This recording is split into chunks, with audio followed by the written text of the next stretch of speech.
Welcome back, everyone, to the Rooted Lifestyle Podcast. We're your hosts, Justus and Camryn Woods. Hey, guys. Welcome back. Thank you so much for being here for another week of us talking about stuff that we love. Great, yeah. So what are we talking about this week? So we are going to talk about something that is a little bit controversial to some people, but just do your research and figure it out for yourself. But we're going to be talking about all things supplementation, vitamins, minerals, and all that good stuff. Yeah. So over the last week, we've done a good amount of research from MDs and functional medicine doctors to gather our own thoughts and opinions about supplements. So as always, like, we're not doctors ourselves. Yeah, we're not functional medicine people ourselves. Like, we're literally just people who are passionate about seeing our bodies used to their optimal ability and just doing research for ourselves to see what works best for us. So obviously do your own research. And I think this is an interesting topic too, though, because I was a very big skeptic of vitamins because I was just like, they don't do anything. Why would I spend a ton of money? Because vitamins are expensive. They're very, if you get them from a good brand, they're very expensive. Yeah, so I'd take them and be like, they're not doing anything for me. Right. I don't know. Because you don't physically see it necessarily. Like, what does vitamin K do for me? Right? Well, good for you for even knowing what vitamin K is. But yeah, I do see where you're coming from. And most people are like that. Yeah. Thankfully, I was fortunate enough to grow up in a household where we took vitamins all the time. That was just kind of like the norm. And shout out to my mom and dad.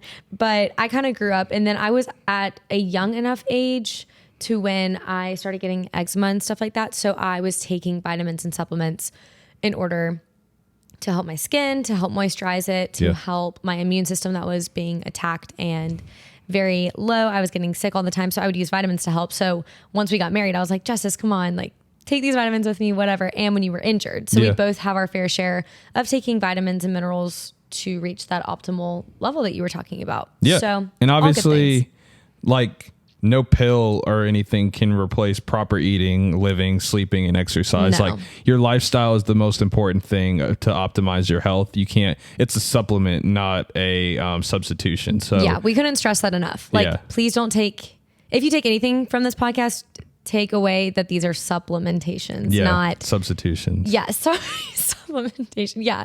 They're not supplements; they're substitutions. I'm getting my words all confused. But yes, so definitely focus on that. Like, you still need to go outside to get your vitamin D naturally. You still need to sleep. You still need to eat whole foods diet, because you can get it all through food. Yeah, which is really cool, and we're going to dive more into that in a second. So we're going to kind of talk about two areas of supplements. We're going to be talking about foundational supplements, and then we'll be talking about a couple like fitness supplements. We'll leave the protein powders and like the collagens and stuff like that for another time. I think we have enough information as it is to talk about this stuff right now. So so I'll kind of start it off. So to talk about foundational supplements, which are basically designed to provide a foundation to ensure your body is getting everything it needs to have a basic level of health. So think like multivitamins, think minerals, things like that. So, and foundational vitamins can be broken down into two categories. You have your water soluble vitamins and fat soluble vitamins. So water soluble vitamins are vitamins that are dissolved in water and are readily absorbed into the tissue for immediate use. And this is from Healthline. And people are kind of skeptical about water soluble vitamins because they pass through your urine, and any excesses pass through your urine. So people are like, oh, like, am I just peeing out all the vitamins that I just took? And your body actually does a very interesting thing where it knows exactly how much it needs and knows the exact amount of nutrients from those vitamins that it needs in order for your body to be optimized. And then it kind of just excretes the rest. So your body is taking in those vitamins, and it's important to take it daily too, especially water soluble, because they're not stored in your body. So you kind of need that daily replenishment of regular vitamins throughout your diet. But it's not, all the vitamins are not excreted through your urine. Right. But it's really funny because, like, I know with vitamin B, a lot of people say like your urine changes color, and it's like really weird how that happens, but it makes sense when it's water soluble. Exactly. It's just dissolving in water. So it just passes through, but essentially it's still important for your body, and you don't really know how much your body needs to like reach that optimal level unless you're getting tested regularly. That's why it's important to take not only just the water soluble vitamins, but vitamins and supplements in general, just to make sure it's like an insurance policy. You're making sure that your body's getting enough vitamins and minerals. That's why we take them in the morning, just to make sure we're at that peak. And we know that like throughout the day we may be eating or drinking other things that would kind of help with those vitamins in your body, but we know for certain that through the supplements that we're getting what we need. Yeah, absolutely. And that's really awesome. But also with water soluble vitamins, which we will tell you guys in case you don't know which ones those are later on once we tell you what we take. But you do have to watch out for digestion issues for like vitamin C specifically. If you're sick, people say to take it a lot. And if you take too much of it, it can cause an upset stomach, digestion issues. So definitely look out for that, but it's very hard to reach a toxic level of water soluble vitamins because your body just gets rid excreting them. Your body just gets rid of the excess amount that it doesn't need. Because they're not staying in your body. Yeah. But on the other hand, we have fat soluble vitamins, which do stay in the body. They're stored in your body, in the liver, and it's really cool because they pass through the small intestine. They do, right? Pass through the small intestine and are distributed throughout the bloodstream. Yeah, so that makes sense. I mean, it's a much longer process. It's not just going through your body like water soluble vitamins. So it can also take a while to see some benefits or feel some benefits from fat soluble vitamins because you are storing them in your body. So if you take them for a year versus taking them for a week, after a year, you're going to feel much better and feel optimal versus taking them for a week. You may not really notice, but just keep going. It's kind of one of those things like in the gym. If you work out for a week, you're expecting immediate results, and that's just not going to happen. So it's kind of the same thing. Yeah, exactly. And it's stored. It's most abundant in like high fatty foods, like avocados, stuff like that. And it's like you said before, it's stored in the liver, fatty tissues for future use. And I guess some examples of those fatty or those fat soluble vitamins would be like which ones, like vitamin A, D, E, and K. A, D, E, and K. Yeah. Yes. And then for water soluble, you have like the vitamin B complex. So like vitamins B1 through 9 it's like 1 through 12 or 1 through 6 and then like 11 and 12. I don't even know, but there's 8 of them. And then vitamin C is one. Yep. But kind of like we said before, that blood tests are very important.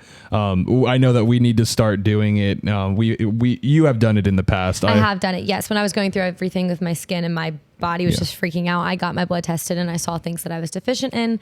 A lot of girls are deficient in iron, which is definitely something that you need to be tested for because there's just a lot of things that go on in your body that you really may not know about until you do get tested for certain things like this, especially blood tests. Blood tests are very important. I mean, I'm preaching to the choir right now because like we've said, we haven't done it recently. I mean, it is expensive, but it is an investment in your health. That's something your dad's passionate about. Yeah, he's very passionate about getting tested because there's no real other way that you know how your body, like what levels your body are at. Because kind of what you were saying, like people who have certain food lifestyles, like vegans may be deficient in vitamin A and may need higher doses than someone who eats paleo. Like I was about to say, people that are paleo, they don't eat grains, and so they're kind of missing out on, I think it's vitamin vitamin A, maybe. I don't know. I wrote it down somewhere. But depending on one of those vitamins. Depending on your lifestyle, if you are a vegan or paleo or anything like that, like you may or may not begin to be deficient in something, and you may not know, and you may wake up and you're like, I don't feel good, but it's fine. I'll just eat better tomorrow and think that that's the issue type of thing, but it's not. Like getting a blood test would be so beneficial. So Justus, I know what we should do this weekend. Let's do it. Let's go get blood tested. Go blood test date. It's so gross. I hate getting my blood tested. I hate it. Well, now you're telling people to get much. blood tested, and then you're telling But people. it's super quick. If you go to someone who knows what they're doing, which all of them should, oh my gosh. But if you go to someone who knows what they're doing, it is so quick. It's very quick. It's very quick and easy. But I'm going to have anxiety before we go, but it's okay. It'll be worth it. It'll 100% be worth it. But yes, blood tests. Go get blood tests, see what you're deficient in, and work with that. Yeah, and what we were saying before, just to kind of reiterate that you're able to get these vitamins and minerals in other types of like foods in your diet and what you drink, and kind of just helping people to understand what are some like basic examples of vitamins that are in foods. Camryn. Yes. Okay. So this is what I needed. So for vitamin A, there's a lot of vitamin A in eggs and fish. But if you didn't eat like that source of protein, there again, you're lacking vitamin A. So you may need to supplement that with a pill every day. Vitamin E is really high in all seeds and nuts. Vitamin K is in your leafy greens. So broccoli, kale, spinach, those types of things. Vitamin B, which is really good for energy and stuff, is in your meats, grains and your greens. It's kind of like all So over. it's pretty much in everything, which is great because, we all need help with energy. And then vitamin C, as we all know, it's really profound in citric fruits and also spinach and Brussels, which I don't think I really knew that one. I knew it was citric fruits, but really cool to find out all these things. Yeah. So it's like if you're eating these foods on your diet daily, then chances are you're getting a good amount of these vitamins, and you probably won't need to supplement too much. But again, you never know, and it can only help. But there are some other supplements as well, kind of we talked about the vitamin side, but there's also the mineral side. So like, for example, your zincs and your irons and minerals are similar to your multivitamins where they work to optimize your body's health. But those are kind of the two key areas. But there's a couple like other ones that are more sporadic kind of that we take as well. And we'll kind of go into that right now of just looking at what we take in a day, supplement wise, in order to optimize our body's health. So so one thing obviously that we haven't talked about yet are probiotics, and it is best to get probiotics that are kept in the fridge because that means they're alive, which is kind of weird. Yeah, they're alive bacteria essentially, but it's the good yes. So you have good bacteria, you have bad bacteria, and that's like one thing with antibiotics. It's very important to take probiotics after you finish your run of antibiotics because antibiotics wipe out all bacteria in your gut. So your gut's just kind of left alone to fend for itself. And so taking probiotics is really good at building back up that good bacteria, which will help you.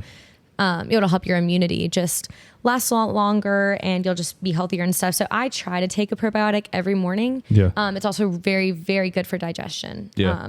Digestion and leaky gut and just gut issues. We all have gut issues, let's be honest. Yeah. But especially with the food that's in America. Yeah, it's scary actually. But just take all the help you can get. And probiotics I feel like are a great way to do it. You shouldn't be taking more than I think 2 is like the max depending on what the bottle says. But yeah, probiotics are amazing and I love them. And you can also get probiotics, once again, from naturally sourced things like kombucha. So fermented foods and kombucha. Kombucha has a lot of sugar in it, so I don't advise like drinking that every morning, but you can get it here and there if you like are out with friends and you don't want coffee, go for kombucha or something like that because it does have those natural alive probiotics. And just try to get the ones without like all the sugar and other additives in there because it could easily turn bad with all the fillers and stuff. But another big thing that we take are antioxidants, and one of those are quercetin or super quercetin, which is a flavonoid or a plant pigment. It's basically an antioxidant. A plant pigment. Which is an antioxidant that reduces inflammation, like helps with allergy symptoms, blood pressure, and according to Healthline, it's actually one of the most abundant antioxidants in a diet. So like it's present in a lot of fruits, veggies, and grains, and it, like I said before, it kind of helps improve endurance. It helps fight anti-inflammatory and has a lot of like respiratory benefits as well. I would say that quercetin is one of the top ones, and I didn't start taking it up until we got Coda and Sky, my 2 Siberian Huskies, at home because I found out that I was allergic to them. But quercetin is very good for like natural allergy control, just general inflammation in the body. It's an overall very good one. So I would definitely start taking that. Like if you think that you struggle with inflammation in the body, which all of us do, I'm sorry, but we all have some sort of inflammation in our body. Allergies, helps with respiratory, like you said. So that one is great. And then there's also NAC, which is, Justice told me to try to say it. N-acetylcysteine. NAC. Thank you. N-acetylcysteine. Thank you. And it is a conditionally essential amino acid. So it's really cool because it is made in your body already. So taking more of it will just help benefit. And it's a great replenisher for antioxidants, and it nourishes the brain, which is crazy. It's so cool. Our brains are just constantly being attacked. I feel like in people when they grow older, they're getting brain issues like dementia, Alzheimer's, things like that. And it's just really scary. And it's cool to see a vitamin that could possibly prevent that in the future. Yeah, exactly. And it's conditional because your body naturally produces it from other amino acids. Right. So it's just kind of having that supplement form of cysteine. And it, like you said before, it helps with like just replenishment of like your brain and having those antioxidants in your body. But it can be also found in like high protein foods like chicken, turkey, and eggs. That's the coolest part is like learning about all this stuff, deep diving into it. You realize that it really can all be found in food and nature. Like it's crazy, but that's how it should be. But But yeah, so those are kind of like the not the gray area, but the other types of supplements that we take. But kind of going into what we were originally talking about in terms of minerals, one of the minerals that we take is zinc. And zinc is a mineral that helps with immune support and helps with inflammation as well. Yeah, so that's one that you take kind of around the clock with your vitamin C if you're sick. Or like if you start to feel sick, that's kind of my go-to. Yeah. Take a lot of zinc. I don't overdose. I mean, overdose, that's dramatic. Yeah. I don't do like a lot of it. I just take like 1 to probably 4 times a day if I'm sick, because I feel like my immune system is just being absolutely demolished. And then my favorite, which I didn't realize was my favorite until I was listening to a podcast, is magnesium. And it is so important. I was listening to a podcast and Dr. Will Cole was on there, and he is phenomenal. If you're ever interested in anything health, go to his website, go to his podcast. He has books, he has everything, but he is so wise. It's crazy. But he was talking about magnesium for like an entire episode and talking about the benefits of it and how if there's one supplement that everyone in America should be taking or everyone in the world should be taking, it's magnesium. It's magnesium. It just helps with like the baseline of how everyone is so anxious. Everyone can struggle with depression or anxiety or sleep or mood or anything like that. And magnesium can help because magnesium calms, relaxes. It also helps the muscles replenish themselves, which is crazy. So for working out, helps a lot. You took it. When did you take it? Yeah, I took it a lot in college at night because you said it also helps with sleep. It can, but also helps with like muscle recovery and things like that. So I would take it every day, like after practice and stuff with just muscle soreness. And right. And you know those Calm gummies. There's this brand called Calm, and they have like all these magnesium drinks, magnesium gummies. They sometimes have melatonin in them. But so I love magnesium. We actually ran out, so we need to go get some more. But magnesium is great. It's really great. And you were saying that like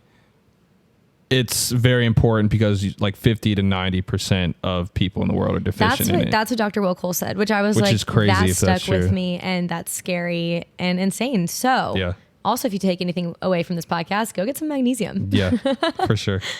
So water soluble vitamins, those we take, it's a B complex. So it has all of the B's in it. So it's B1 through like 7 and B9, B12.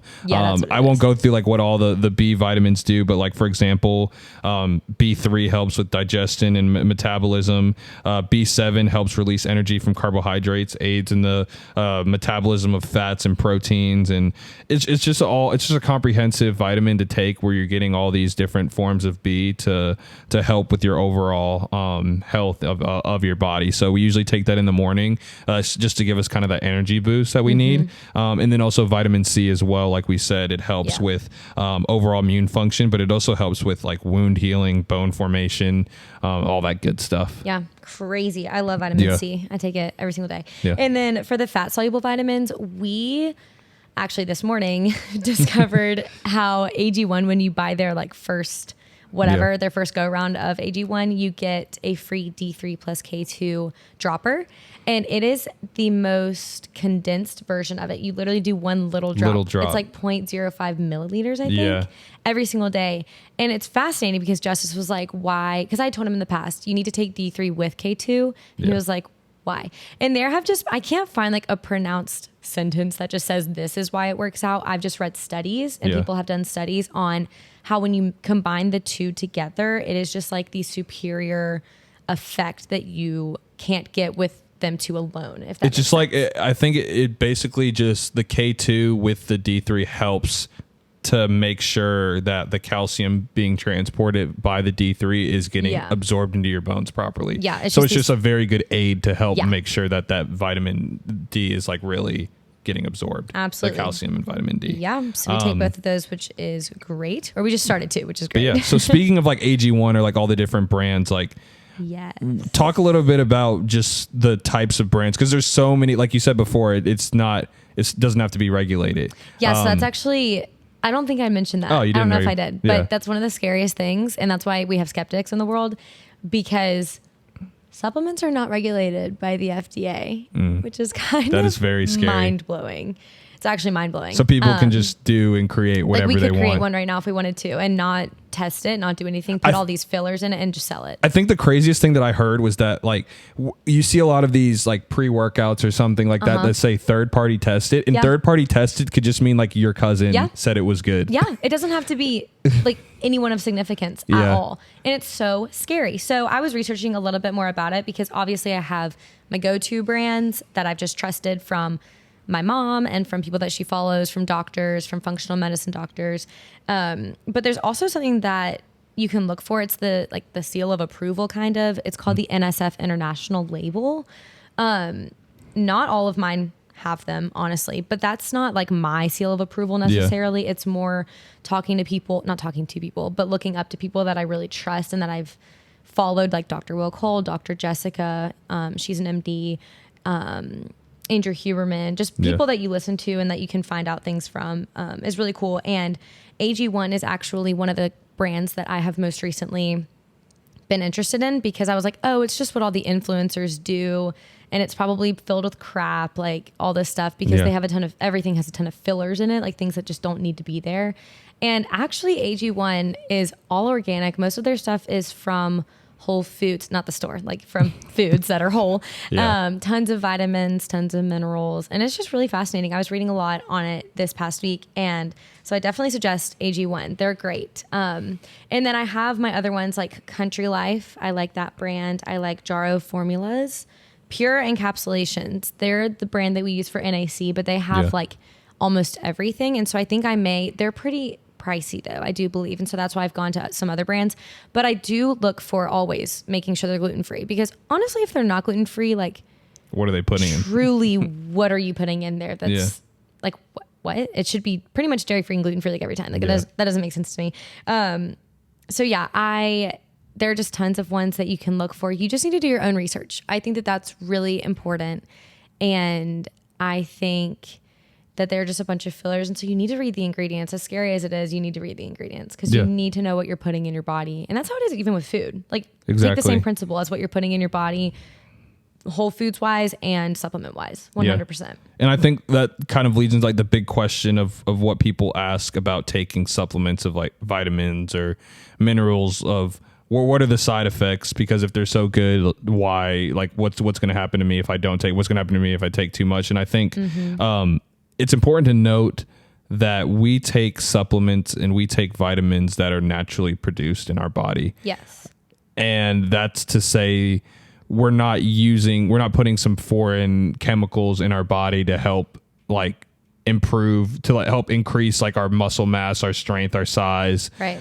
We're doing it to help our body reach its potential. Yeah. Because your body already naturally produces these things. So it's hard to, get to toxic levels in an excess when you're taking these vitamins and minerals. So I definitely wouldn't worry about extreme side effects. Obviously, like don't take like an extreme amount of like vitamin C at one time, vitamin D. Right. The biggest thing it'll do is like probably like cause like an upset stomach or something like that. And there's also there have been some studies of like how negatively when a lot of fat soluble vitamins, if you take too much, they can negatively impact you as well, just because it is stored in kind of those like fatty tissue areas. Right. But you would have to take an extreme amount in order to reach those toxic levels. And definitely like talk with a doctor, talk with a nutritionist, because they know like the fine line of how much your body, because like obviously you and I weigh differently, so it might be different for the two of us and things like that. So definitely talk to a doctor about it. We're just here to tell you guys what we do. Exactly. So yeah. So with the remaining time that we have, I want to speak on two like fitness, air quote fitness, your favorite supplements that I've been taking for a very long time, and I've been trying to get Camryn on the grind. And I think it's worked. Yeah. Hopefully it works. Hopefully it'll work for you guys too as well. Let's talk about that. We'll talk about creatine and we'll talk about L-glutamine. So what is creatine? And a lot of people ask about, I get a lot of questions about what is creatine, because when people think of creatine, they think of like the bodybuilders who take it to like it's an illegal drug. Like it's an illegal drug or steroid that you take in order to get massive and huge, and like you shouldn't take it unless you're trying to become like a bodybuilder. Right. I was like, oh, only the college athletes take that. Exactly. Like they're trying to like boost their body. Exactly. So I took it in college. My nutritionist nutritionists in college recommended it for everybody, even when we were like injured or something. You should be taking it all the time. But essentially, creatine, according to the Mayo Clinic, it's an amino acid mostly located in your body's muscle tissue as well as the brain. So your body naturally stores creatine as phosphocreatine in your body. So 95% of the phosphocreatine that's stored in your muscles and stuff. The other 5% of phosphocreatine storage is in your brain. And people use creatine, like I said before, for increased muscle mass to aid with recovery. But it's essential to increase your storage of phosphocreatine because it helps your body to produce more ATP. And ATP is essentially your body's like energy currency. It helps your muscles create more energy and you just have more energy throughout your body. And it's actually, creatine is actually one of the most studied one of the most widely studied dietary supplements in the world, according to Healthline. Students from the Mayo Clinic, they've done studies, and they've also shown that creatine may help with brain function, like short-term memory or reasoning. And it's also being studied to see if it could even help with more extreme brain diseases like dementia or something like that. So creatine is a very important thing because it's something that your body does naturally produce, and it helps with that ATP production, like I was saying before. So it's not something that's foreign, some foreign chemical that you're putting into your body. It's actually something that your body uses to produce more energy and helps you. It helps you to gain more size in the gym because it gives you more energy in the gym.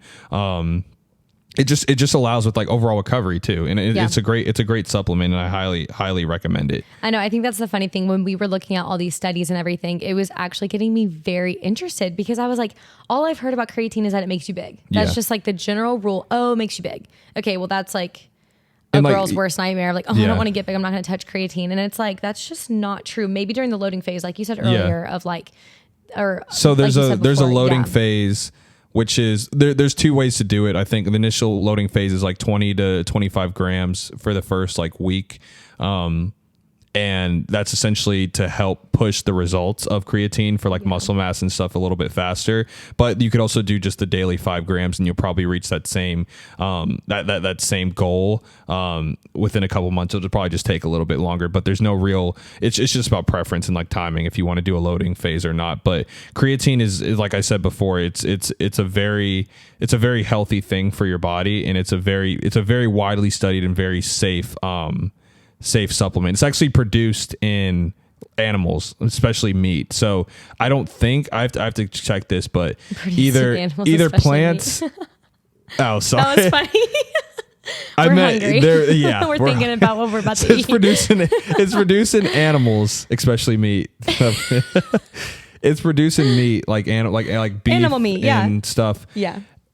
I'm not sure exactly if it's produced in plant like protein, like beans and stuff. I'm pretty sure if it is, it's very, very low, but little to none. But I know for sure it's in meat. But the issue is that unlike the foundational like supplements, creatine is not, there's not much creatine in beef at all. You have to eat like some insane amount of beef in order to reach like 5 grams of creatine that you would just take as a supplement, which is even more of a reason to take it as a supplement, because you're not going to be able to eat that much like beef in order to get the creatine that you would have just like scooping like a 5 gram daily. So I think what I was saying is after we've done all this research and stuff and like seen all the studies, like I am down to take it. I think I'm going to start taking it, guys, like within the next couple of months. I'll keep you guys updated. Yeah. I'll let you guys know what happens. And but I'm excited. The biggest thing that people ask, like, is it safe? Because the biggest issue is that people will say that phosphocreatine is also stored in like your livers and kidneys. So having excess phosphocreatine in those areas could maybe like lead to kidney disease or other issues like blood issues and stuff. But most study, like there have been no studies that have like specifically linked the correlation of like creatine, people taking creatine to kidney disease. And those issues that people have seen are mostly with people with pre-existing and chronic like renal diseases, according to the National Institute of Health. And that's why it's so important to know. That's why it's so important to know your body, but also so like consult your doctor, get tested to see. But for the most part, it's a very, very safe and widely tested supplement that can actually really benefit your body and your mind in a number of ways. Yeah, it's exciting. I think what made me want to do it the most was just didn't you say it helps recover with muscle fatigue and stuff like that? And the brain thing made me feel crazy about it. I was like, I want to do anything I can to like help my brain and all that stuff. So yeah, I'm going to start taking it. It's going to be great. But then the second one is L-glutamine. Yes. And L-glutamine is something that I've been recently taking. I've read about it a little bit, but I started to do more research recently in the last month. And according to WebMD, glutamine is the most abundant amino acid found in the body and is the building block for making proteins in the body. So glutamine can be found in like eggs, bone broth, turkey, corn, rice, and it mainly just improves your gastrointestinal, immune health, brain health, muscle growth, like all those different types of things. And I've read about it, and I kind of just like did a more deeper dive, and it's kind of similar to creatine, where like your body naturally produces these glutamines through like amino acids. So getting those supplements will just aid with like muscle recovery. But L-glutamine is a little bit different, where it's like it does help with like leaky gut and things like that, where in your like intestinally it has benefits as well. It is actually, L-glutamine is one of those things that a lot of functional medicine doctors and MDs do push because it just has so many benefits, but especially for someone who may have like something going on with their skin, like they have cystic acne or just really bad acne, like L-glutamine is actually, they're told to take it because it could be a gut problem. Most things are a gut problem unless, like you said, you have a pre-existing issue with like liver disease or something like that. But a lot of people just don't know how bad their gut microbiome is at the moment. So L-glutamine will just do nothing but help. Yeah. Unless you, like you said, have a pre-existing condition and things like that. So. Exactly. So in like with creatine or L-glutamine, I take them both with water. Like I dry scoop it. So gross. It doesn't have a taste. Well, L-glutamine does have a little bit. I'm just going to throw it in my greens. I'm going to throw it in my AG1. It's good to drink. You have to drink a good amount of water with like both of them and stuff, just to make sure it's like passing through and everything. But so it's not powder stuck in your mouth. Yeah, That's exactly. So nasty. But it doesn't taste like anything. It just tastes like chalk a little bit. Well, you look like you hate your life every time you do it. Your face when you do it, you're like, oh my gosh, you look hilarious. But I think the one thing that we do want to stress, of course, consult a doctor. We've said that 500 times. Second thing is that all of these things that we're telling you that we use is not like our end all be all holy grail, because we do strive to get them in our daily lives with food, with the things that we're drinking, with the sunlight that we're getting. Also for sunlight, best time to get sunlight for your health is in the morning. Yeah. Because the UV radiation is not as high, and don't they say for like sleep it's good, like right when you wake up, you should be getting sunlight within like the first 30 minutes to an hour of waking up in the morning? Yes, because it helps with your cortisol. Yeah. And not drinking. So many little things. I love mornings. We're going to talk about like morning routines and night routines soon, because I love talking about that stuff. But yes, so definitely don't be like, oh, well, I'm healthy, I take vitamin C every single day. It's like, well, what are you eating every single day? Exactly. And like, are you active? And are you mentally healthy? And all of these other things. So it's really cool to do deep dives on this stuff, but do your own research. Yeah. And like, just because we take this stuff doesn't mean that this is the like end all be all rule of what you should take. Like, do like Camryn said, do your own research about what vitamins or minerals that you want to take, because you may be fine in some, deficient in others. It's just what we've been doing, and we'll probably, once we get tested, of course, that might change. And, we'll do another one after we get tested. We'll do a follow-up. But this is what we need to take. But also one thing is money. It's really hard because vitamins and minerals are really expensive, I will be honest. And like we said, you do want to do research of good brands that are quality and not having a ton of fillers and a bunch of just unnecessary crap. Looking for some that are USDA certified organic. There's just a lot of things that you can look for. And so money is a huge issue, because these vitamins and stuff are very expensive. I mean, like there's like a bottle of like vitamin C is probably what, like $30 something. I know that the quercetin that we just ran out of, the super quercetin, the small bottle was $40. Oh my gosh. Which is tragic. I didn't want to hear that. Sorry. Sorry.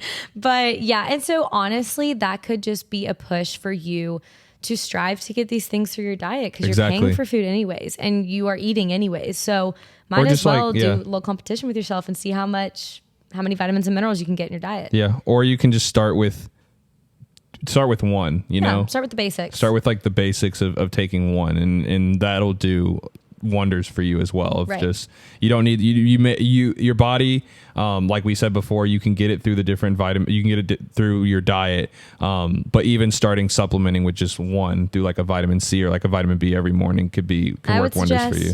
Magnesium. You would always suggest magnesium. I would suggest magnesium. I would suggest creatine. Okay, fair. See, take our suggestions, leave them. I don't even know. But yeah, we hope that this helped you guys. we definitely enjoyed it. Justus was being a nerd. Yeah, I was nerding out about this. I mean, I don't think I talked to you for 4 hours straight because you I were was in nerding deep out. I was like, research I'm mode. bored. Will you come talk to me? But no, it's great. And I love seeing you so passionate about Yeah. something. And you came to me with all this research. And it's just eye opening. And once again, a conversation that we had that we wanted to share with you guys because even a we find it conversation fascinating. that will change like the way we think about vitamins Absolutely. and stuff now and minerals. So Yeah.